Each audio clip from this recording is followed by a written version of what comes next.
আজ মঙ্গলবার 25শে ফাল্গুন 2026 সালের 10ই মার্চ, মকর রাশি, মকর লগ্ন, ক্যাপ্রিকন সাইনের জাতক জাতিকাদের আজকের দিনটি কিন্তু এক কথায় বেশ কাটতে চলেছে।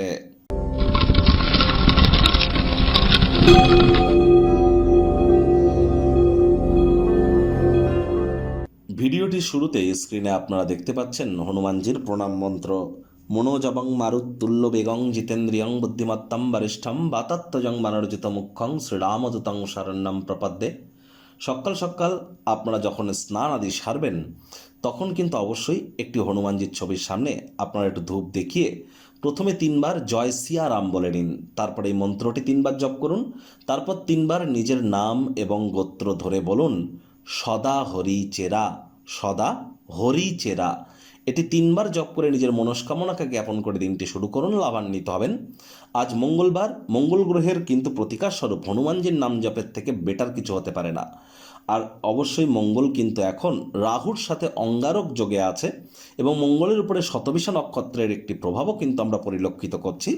তাহলে যত বেশি হনুমানজির নাম জপ ধ্যান আরাধনা করবেন এটি আপনাদেরকে বেটার ইম্প্যাক্ট প্রদান করাবে। চেষ্টা করুন যাদের হাই ব্লাড প্রেশারের রোগী, লো ব্লাড প্রেশারের রোগী, যাদের হিমোগ্লোবিন যাদের ফল করে আছে, ক্যালসিয়াম আয়রন যাদের শরীরে একটু কম আছে, তাদেরকে কিন্তু অত্যন্ত প্রিকশন নিয়ে চলতে হবে।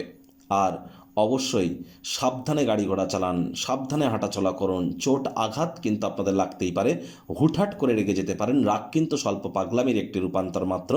হনুমান চালিসা পাঠ করতে গেলে সঠিক নিয়ম জেনে তারপর কিন্তু পাঠ করা উচিত।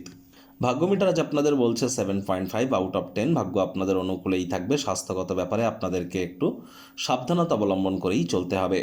খানাপিনা করবার সময় একটু সাবধান থাকুন, ওজন বুঝে ভোজন গ্রহণ করুন। রাস্তাঘাটে সাবধানে গাড়ি ঘোড়া চালান। কোনো প্রকার নেতিবাচক অনুভূতির আশ্রয় ভুলেও যেন গ্রহণ করবেন না। অর্থগত ব্যাপারে আয় ইনকাম বাড়বে, খরচও বাড়বে, যার কারণে সঞ্চয়ে কিন্তু ঘাটতি পড়তেই পারে। চাকরিজীবীদের অফিসে কম কথা বলে কাজ বেশি করতে হবে, মনের থেকে মস্তিষ্ককে বেশি দাম দিতে হবে। কোনো প্রকার অফিস পলিটিক্স বা গসিপিংয়ের অংশ যেন হবেন না, বসের কিন্তু কুনজরে আপনারা পড়ে যেতে পারেন। রাজনীতিবিদ যারা আছেন জনসংযোগ বৃদ্ধি করুন, সমাজে পপুলারিটিও বাড়বে। আকর্ষণীয় বন্ধুত্বসুলভ ব্যক্তিত্ব আজ আপনাদের হৃদয়কে জয় করতে চলেছে। আজ শিক্ষার্থী বিদ্যার্থীরাও যে কোনো প্রকার পরীক্ষা প্রতিযোগিতায় সফলতা প্রাপ্তি করবেন। উচ্চশিক্ষার জন্য যারা বিদেশ যাত্রার কথা ভাবছিলেন, ভাগ্যদেবীও আজ আপনাদের পক্ষেই আছেন। সন্তান সন্ততি থেকে থাকলে তারাও তাদের কৃতিত্বের দ্বারা আপনাদেরকে গর্বিত অনুভব করাবে। হাউস ওয়াইফদের জন্য দিনটি এক প্রকার বেশ। প্রেমিক প্রেমিকা স্বামী স্ত্রী দিনটিকে যতটা সম্ভব রোম্যান্টিক করে তোলা যায় সেই প্রচেষ্টাই আপনাদের জারি রাখা উচিত। অবিবাহিতদের বিবাহের যোগ পরিলক্ষিত হচ্ছে। যারা প্রেমে পড়েননি তাদের জীবনে স্বপ্নের নারী বা পুরুষের আগমন আজ কিন্তু হতেই পারে। একটু প্রচেষ্টা আপনাদেরকেও করতে হবে। শত্রুপক্ষ বিরোধী পক্ষ একটু হলেও শক্তিশালী থাকছে। পরিবার পরিজন নিকটস্থানীয় ব্যক্তিবর্গ বন্ধু স্বজন সকলের সাথেই ভাব ভালোবাসা বাড়বে। পরিবারের প্রতি সকল প্রকার দায়িত্ব সঠিক সময়ের মধ্যে সুনিপুণভাবে পালন করতে আপনারা কিন্তু সক্ষম হতে চলেছেন। আজ অবশ্যই আপনাদের উচিত ওয়েট অ্যান্ড ওয়াচ পলিসি গ্রহণ করে চলা। আর কোনো এক প্রকল্পের কার্যকারিতা পরীক্ষা করবার পর নিজেকে সঁপে দিতেই পারেন। নতুন বিনিয়োগের সুযোগ পেলে হাতছাড়া করবেন না।